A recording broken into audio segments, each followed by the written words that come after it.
Está começando o podcast O Profissional do Futuro. Realização Unimar EAD. Bem-vindos ao último episódio do podcast O Profissional do Futuro, como se destacar no mercado de trabalho. Hoje eu estou com um time de profissionais incrível aqui. Eu estou com a professora Daniele Serva, coordenadora dos cursos de Estética e Cosmética e Serviço Social, o professor Henrique Lacerda Niedermayer, que é coordenador de vários cursos de gestão, daqui a pouco ele vai explicar certinho mais sobre isso, e a professora Ana Paula Ducati, também coordenadora de cursos de gestão. Sejam todos muito bem-vindos. Muito obrigada, Ana. Faltou alguma coisa na apresentação de vocês? Nada, professora, foi perfeito. Queridos, olha só, nós estamos aqui para um bate-papo sobre o quarto capítulo do livro Profissional do Futuro. E nesse capítulo, nós discutimos especialmente habilidades e competências, das mais básicas às mais avançadas. E aí eu queria deixar uma pergunta para vocês. O que vocês acham que são habilidades e competências essenciais para esse novo profissional? Ok.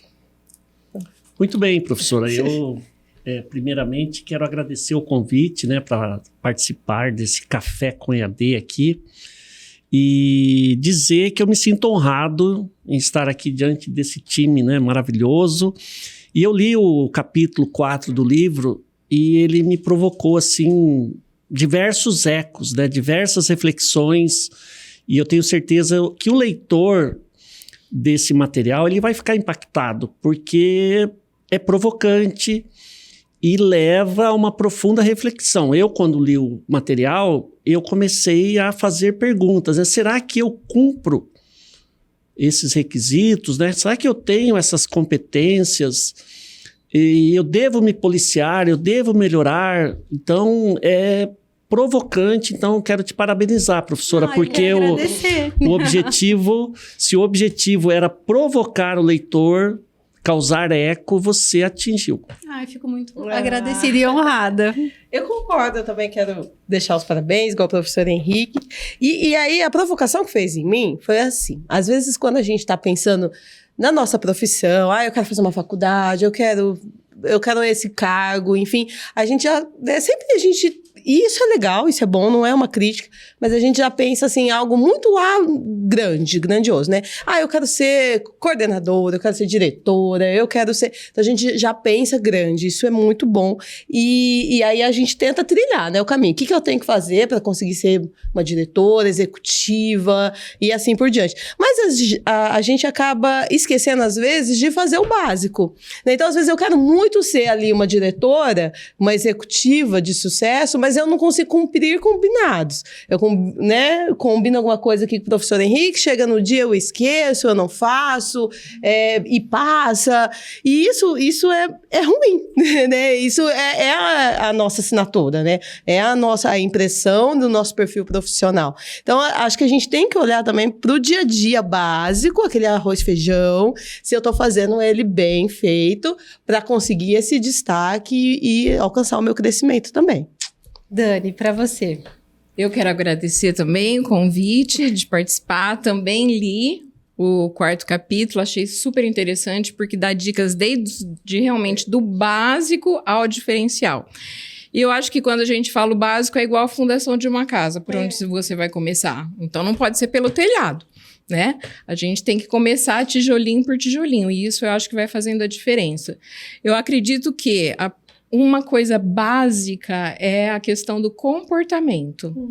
Se você souber se comportar, se você tiver uma boa fala, um bom português, podemos dizer assim, eu acho que isso daí já vai fazendo diferença. Com certeza. E eu observei, enquanto construía esse conteúdo, que às vezes é muito difícil você achar em um processo seletivo quem tem algumas dessas competências. Por exemplo, escrever e falar bem. Às vezes o currículo está ali com MBA, a pessoa está buscando cargos de excelência, mas falha na escrita, falha na gramática, assim, erros graves que não são imperceptíveis, Vocês têm percebido isso? E que tem algumas coisas que têm sido deixadas para trás, talvez ali na educação básica, que estão fazendo falta hoje em dia no mundo profissional? Professora, quando eu li o seu material, eu procurei buscar exemplos do nosso time. E eu achei, assim, um exemplo, um case de sucesso, a contratação de um aprendiz que nós temos, né? Olha. Esse aprendiz, ele me chama atenção, porque todas essas competências que nós estamos discutindo aqui, esse jovem aprendiz, parece que ele reúne todas e ele nos dá feedback, ele é pontual, ele, assim, é um menino maravilhoso. E eu sei que foi você que fez a contratação. Então, eu quero mais uma vez, né, professora, te parabenizar. Foi um case de sucesso. Mas ele tá aqui nos bastidores, viu, gente?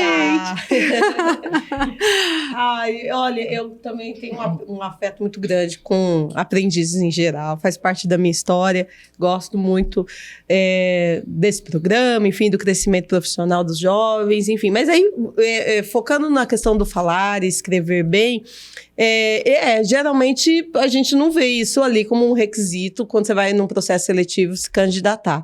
E às vezes eu vou exceder um pouco mais. Eu não assim, as pessoas às vezes sabem a concordância verbal, regência nominal, ela sabe escrever, mas ela não comunica.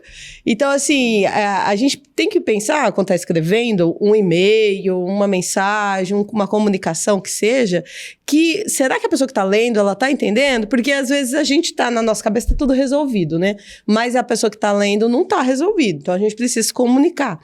Então, assim, há questões de profissionais hoje que escrevem o português errado? Mas acho que um ponto que eu queria dar destaque é isso. Às vezes a gente não se comunica na comunicação escrita, né?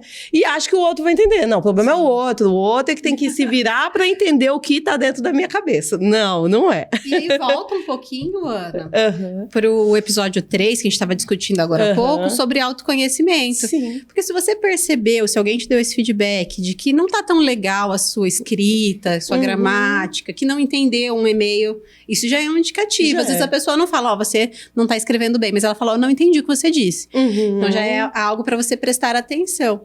Como que a gente pode contornar se eu percebo que uma dessas competências que estão ali como básicas, eu não desenvolvi? O que vocês deixariam de dica para que a pessoa pudesse melhorar isso? Eu acredito que a pessoa tem que procurar qualificação. Aqui na Unimar mesmo, nós temos cursos extras, né?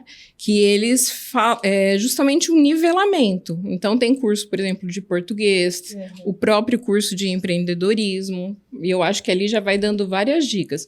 A pessoa tem que procurar se evoluir, não pode ficar acomodada, né? Tem aquela história da lagosta. A lagosta, como que ela vai se desenvolver, né? Se livrando da casca dela. Por quê? Porque ela tá provocando um incômodo. Então, ela tem que se livrar daquela casca, ou seja, ela vai passar por um processo que ela vai sair do conforto para poder evoluir. E criar uma nova casca. Exatamente. Nossa, incrível esse exemplo. Se for falar em casca, né? Todos nós temos cascas, né? Cada um com uma casca com cor diferente. E eu, além de buscar os conhecimentos, né, nos diversos meios que a universidade oferece, eu contratei uma pessoa, fiz um contrato verbal para ela ser a minha coach. Ou seja, eu sei que eu tenho falha e eu procuro fazer com que essa pessoa, quando ela convive comigo e verifica aquela falha, ela me dá um puxãozinho de orelha. Uma boa dica. Eu acho até, vou pegar a fala. Um pode amigo! Chegar e... É que assim... Mas é dolorido, tá, gente? É isso que eu ia falar. É dolorido. A gente... porque daí eu vou puxar o do podcast anterior, que conversa com o que a gente tá falando agora, que é exatamente isso. Isso é um processo dolorido. Você olhar para si mesmo e encarar os seus... né, as suas fraquezas, não é fácil. A primeira reação que a gente tem é culpar o outro, falar, ela que não sabe ler, ela que não sabe entender o que eu escrevi, ela que o problema é ela, né? A gente terceiriza a nossa culpa. Então é dolorido. Mas eu acho que num momento que alguém chegar e falar assim, olha, Ana, eu não entendi o seu e-mail. É o alerta, disparou o alerta. Nesse momento, geralmente, a gente fica constrangido, talvez, né? Com vergonha ou com raiva daquela pessoa, né? Enfim, aí que entra a questão do autoconhecimento, enfim. Mas aí é um indicativo e acho que o diálogo sempre é uma saída. Acho que perguntar, né, Ana? Assim, olha, o que faltou no meu e-mail? Porque pra mim o e-mail estava muito claro. O que faltou pra você? E aí a pessoa vai falando, eu não entendi. Que dia que vai ser esse evento que você escreveu no e-mail? A que horas? Eu preciso Você começou estar... a cumprimentar, você já começou, faça isso. Isso, parece que está impositivo, né? Então, assim, solicitar feedbacks neste momento, eu acho que é também uma oportunidade de crescimento, de conseguir enxergar ali o que precisa ser melhorado. Mas tem que ter maturidade. Tem que ter Sim. maturidade. É difícil. E nós olhamos de uma forma, assim, que são desafios. Mas nessa conversa também vejo várias oportunidades. Porque a parte que está ali no básico, Uhum. ela não é difícil de desenvolver. É como se eu estivesse fazendo o mínimo. Então, se São as você... palavrinhas-chave que a Exatamente. gente aprende de criança. É. Que eu acho que já ela quebra uma barreira ali, Imensa. né? Obrigado, bom dia, boa tarde. Ali Oi, você galerinha, já... né? Oi, galera. Oi, meus amores. Tudo bem com vocês? Mas assim, se você levar ali o que está no básico como um checklist para o seu dia a dia, possivelmente você é um profissional que vai ser notado como uma pessoa confiável, como uma pessoa correta, como uma pessoa esforçada. E quanto que isso conta para a pessoa ser promovida e ter sucesso profissional, na opinião de vocês? Conta muito. Você ter a capacidade de se auto-reconhecer os seus pontos fracos que você precisa melhorar, saber ouvir críticas, ouvi-la e trazer, por exemplo, eu disse agora, né, quando alguém vem e fala alguma coisa, olha, Ana, não entendi o que você falou. O primeiro sentimento ou é uma raiva daquela outra pessoa ou um constrangimento. Então, a gente saber pegar aquele sentimento, transformar ele para, olha, vou buscar uma melhoria, né? Buscar... saber lidar com isso, eu acho que tenho absoluta certeza que é um grande potencial aí para o mercado de trabalho. E nós vivemos também, né, Anas e Dani, numa geração mimizenta. Hoje todo mundo fica constrangido com tudo que você fala diferente, a pessoa se ofende. Então, quando a gente fala das competências aqui cognitivas, né, das emocionais, acho que é justamente isso, né? É você saber falar o certo na hora certa, da maneira correta. Isso é um desafio. Eu acredito assim, hoje fala-se muito dos soft skills, né? Quando se fala soft é suave, os skills as habilidades. E eu acho que está muito em alta a questão da... pode-se dizer inteligência emocional?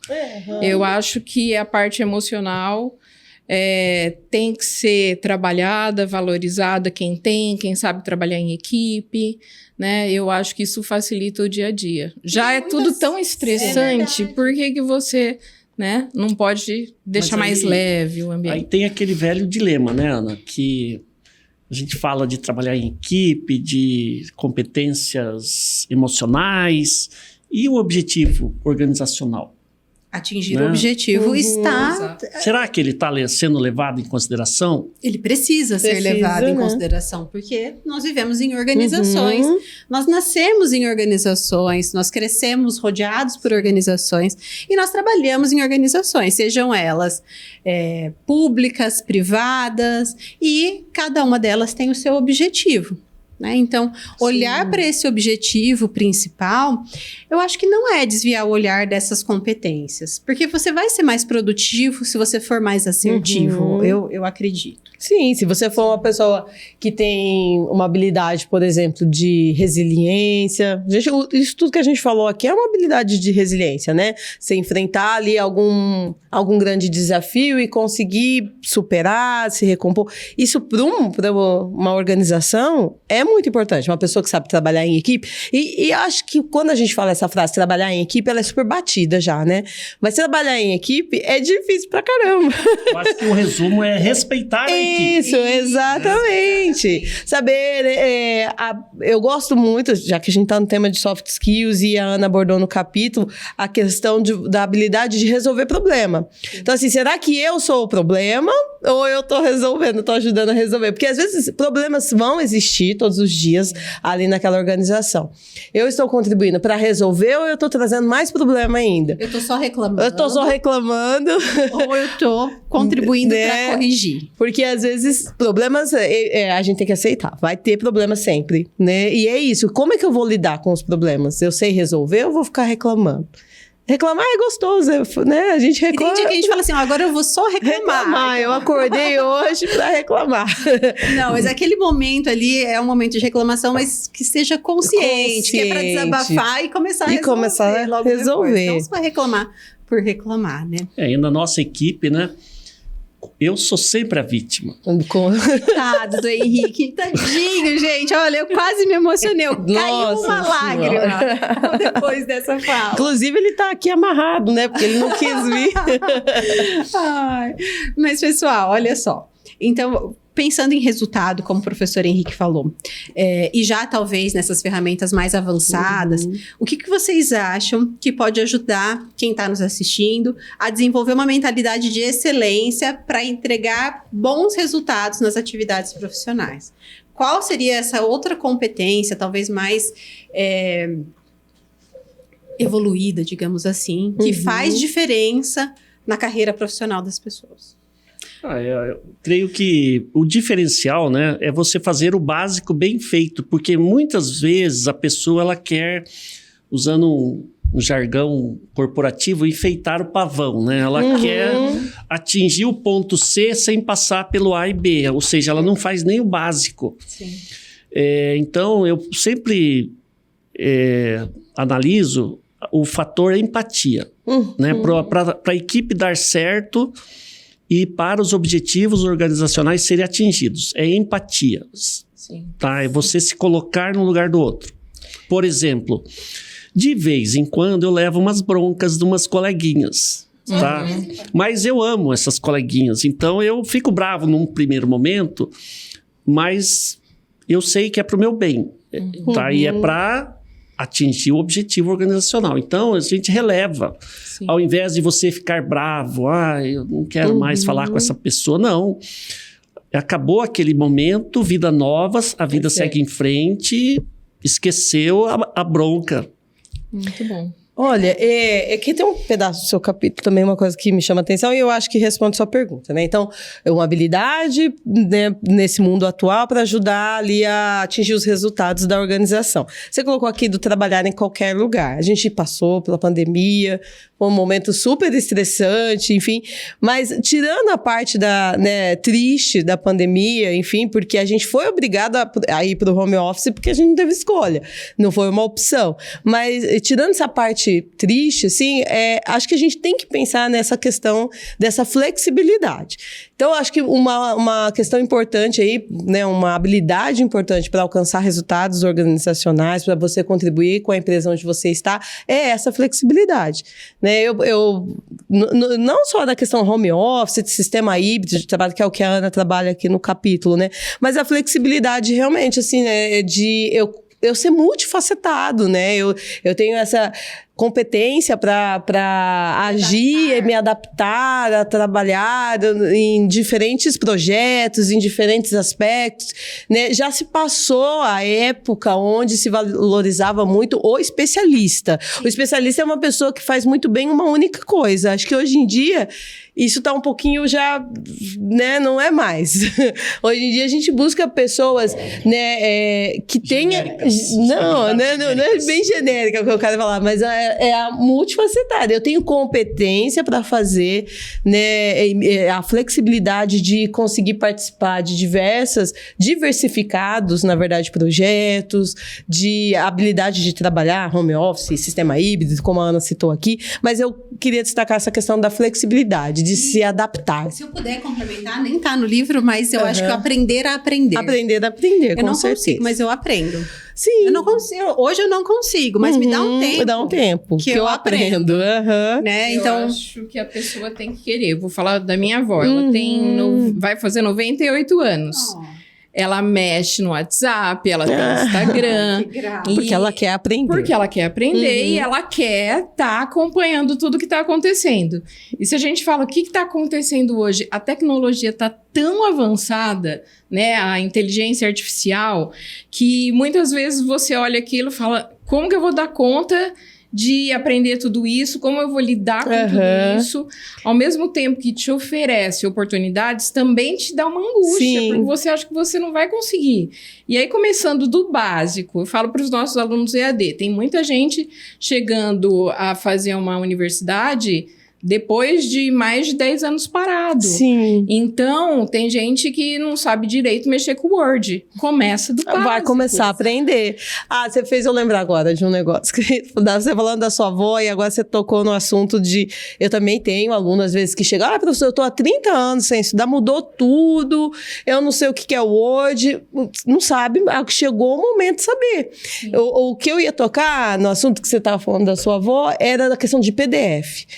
Professora, tem que mandar em PDF esse trabalho? Eu não posso mandar em Word, porque eu não sei fazer PDF. Eu falei, então é uma ótima oportunidade de se aprender agora como fazer um PDF. É a próxima vez que seu chefe falar, me manda em PDF. Manda em PDF, você já sabe. Você não vai falar, eu não sei. Entendeu? Então, assim, são oportunidades. Quando a gente chega no limite do nosso conhecimento, a gente está se esbarrando com uma oportunidade de crescimento. É verdade, eu concordo. É o sair do conforto. É o sair, né? E aí, dentro do comentário da Dani, eu quero aproveitar para puxar um novo assunto para nossa conversa. E talvez um dos últimos, porque nós estamos aí com o tempo avançado. Mas, e dentro desse contexto, qual é a importância de investir na qualificação profissional? Tudo. A importância é bem simples, né? Conhecimento tem data de validade. É verdade. Porque então, tudo... o que eu sei hoje, por exemplo, assim... O Henrique é doutorando. Falo para todo mundo que eu fiz curso de datilografia. Para que serve datilografia hoje? Nada. Tá? Então, o que você aprende hoje, daqui a um ano, com a evolução tecnológica, né, pode não servir para mais nada. Então, alguém lembra, né, daquelas ferramentas tecnológicas antigas, videogames antigos. Hoje... é diferente. Tudo muda a todo tempo. Então, mais rápido. Se você não se atualiza... você fica para o século passado. Outra coisa também, que eu concordo com o professor Henrique, eu queria pontuar que hoje em dia, né, sobre qualificação profissional, a gente encontra muita coisa na internet. E, assim, o que eu queria dizer era justamente essa preocupação com o que é que você vai ler, né? Com o que é que você vai... Porque, às vezes, a gente tem muito conteúdo e, às vezes, não é um conteúdo legal, né? Então, assim, você está buscando a sua qualificação, porque, como a Ana colocou aqui, é um investimento. Um investimento financeiro, de tempo, de esforço, porque você vai deixar, talvez, de estar com a tua família para estar ali estudando. Então, precisa considerar tudo isso. E aí, saber para onde você está indo é super importante. Porque hoje em dia existe uma cultura muito assim do faça você mesmo, né? Que é super legal também, tá, gente? É legal eu quero aprender a fazer uma cama, eu vou lá e aprendo a fazer uma cama. É legal. Mas isso não me torna uma marceneira, não me torna, entendeu? Então, assim, eu quero aprender a fazer qualquer coisa, eu vou lá e aprendo, mas isso não me torna uma profissional daquilo. Então... buscar, saber essa diferença e aonde você vai buscar a sua qualificação profissional, porque é um período né, que você vai passar ali de dedicação que vai te exigir um processo aí para você se tornar um profissional daquilo. Então, é um caminho complicadinho, não é fácil. A importância de escolher também o que vai te ajudar nessa trajetória, né? Então, nós estamos falando aqui de ouvintes que são pessoas que escolheram ouvir o podcast, escolheram assistir, fazer o download do livro e estão fazendo essa leitura e às vezes não são nossos alunos. Então, eu acho que é importante a gente reforçar que escolher uma instituição séria, consolidada e que vai se preocupar com que conteúdo vai entregar é meio caminho andado. Eu não sei se vocês percebem isso, mas o que eu sinto com a quantidade de conteúdo disponível na internet, tudo está a 2 cliques de você. Sim. Tudo. Só que está desorganizado. Sim. Então, quando você tem apoio de uma instituição séria, aquilo está organizado numa sequência lógica. E para você chegar naquele nível de conhecimento, você demoraria muito tempo para organizar o que está disperso. Sim. E dentro de uma matriz curricular, dentro de uma sequência lógica de um curso, para que você ganhe uma competência. Então, talvez um curso que você faz em 2 anos para ter uma graduação, se você fosse estudar sozinho, né, seria muito mais difícil. Quando a gente pensa, você tocou nesse assunto da importância do investimento na qualificação profissional, é nesse aspecto, assim, pensar, né, a busca, onde é que eu vou buscar minha qualificação e tomar cuidado com esses coringas da internet, assim, para você buscar uma qualificação profissional reconhecida, que vai realmente te trazer depois o retorno do teu investimento. Procura, por exemplo, por associações, por exemplo, igual na estética, de dermatologistas, de estética, ou de serviço social. Próprios sites do governo são maravilhosos. Você tem muito conteúdo ali. E eu acho que pode ser uma fonte confiável, com certeza. Né? E Sebrae, por exemplo, é tanto conteúdo que tem para professor, para aluno. Então, procurar saber, né? Porque conteúdo tá cheio. Saber procurar. Né? Saber procurar, com exato. certeza. Pessoal, antes que a gente estoure toda a nossa programação de cronograma, eu quero muito agradecer vocês. Foi muito legal. Eu tenho certeza que, assim como foi agradável para mim recebê-los, eu tenho certeza que vai ser muito agradável para quem está assistindo também. Eu gostaria que vocês deixassem uma mensagem final aqui para os nossos ouvintes e que vocês deixassem um convite também para que eles conheçam os cursos de vocês aqui na Unimar. Acho que esse é o nosso último episódio do podcast e eu acho que é interessante fazer esse convite para eles. E aí, quando vocês terminarem, eu vou fazer também. Tá bom. Posso começar, então? Todo mundo ficou... Bom, primeiro eu quero agradecer de ter participado. Acho que eu adoro falar mesmo, assim... Não tinha notado. Não tinha notado. Adoro falar, conversar com os nossos alunos ou com, né, o pessoal aí que está nos conhecendo agora. Esses são assuntos que eu também gosto muito de falar, que é o desenvolvimento pessoal, o investimento em qualificação profissional. Acho que é do professor, né? A professora que tem dentro de mim aqui, né? Mas eu convido, assim, a vocês conhecerem aqui os nossos cursos. Os meus cursos são da área de gestão, marketing, gestão ambiental, empreendedorismo. Assim, sintam-se à vontade para conversar comigo, qualquer dúvida. Mas é isso, assim, essa aqui é a nossa equipe, a gente é assim mesmo, a gente gosta de falar, todo mundo gosta de falar aqui, né? Mas principalmente, assim, esse trabalho que a Ana fez está numa excelência, né? É verdade. Mas é um início, assim, né? É uma abertura, é uma porta se abrindo para vocês conhecerem um pouquinho desse mundo, né? do trabalho, da qualificação profissional. Então, venham se aprofundar um pouquinho mais aqui com a gente. São todos muito bem-vindos. E eu acho, assim, a Unimar, por exemplo, né? É justamente isso. O que a gente está fazendo aqui agora? Olha isso, você criou esse podcast, então é uma universidade ativa. O tempo inteiro está acontecendo, né, coisas na universidade, tanto na presencialidade quanto no EAD. Logo já está tendo aí o encontro de discentes. Então, tem as semanas especiais. Toda hora a gente procura trazer novidades, né, para se manter os alunos aí atualizados. Professora Ana Lívia, eu quero mais uma vez, né, te parabenizar pelo brilhantismo da obra. É uma obra esclarecedora e provocante. E para achar os meus cursos aqui na Unimar, né, para os nossos queridos ouvintes, basta entrar no site da ead.unimar.br e buscar os cursos de gestão. Qualquer um dos cursos de gestão, você será muito bem-vindo. Sim. Maravilhoso, querido. Pessoal, então agora eu quero finalizar o podcast agradecendo todos vocês. Quero agradecer também você, ouvinte, que dedicou um tempo para acompanhar esses podcasts. Se você está chegando agora, gasta um tempinho para assistir os episódios anteriores. Esse é o último podcast do livro O Profissional do Futuro, Como se Destacar no Mercado de Trabalho. Se você está assistindo o podcast antes de ler o livro, eu aconselho que você faça a leitura. O download é gratuito e eu espero que você faça bom proveito. Espero que a gente possa se encontrar em outras oportunidades e deixo aqui o convite para que vocês conheçam os nossos cursos da Unimar. Sejam todos muito bem-vindos e até a próxima. Obrigado. Tchau, tchau. O Profissional do Futuro. Realização Unimar EAD.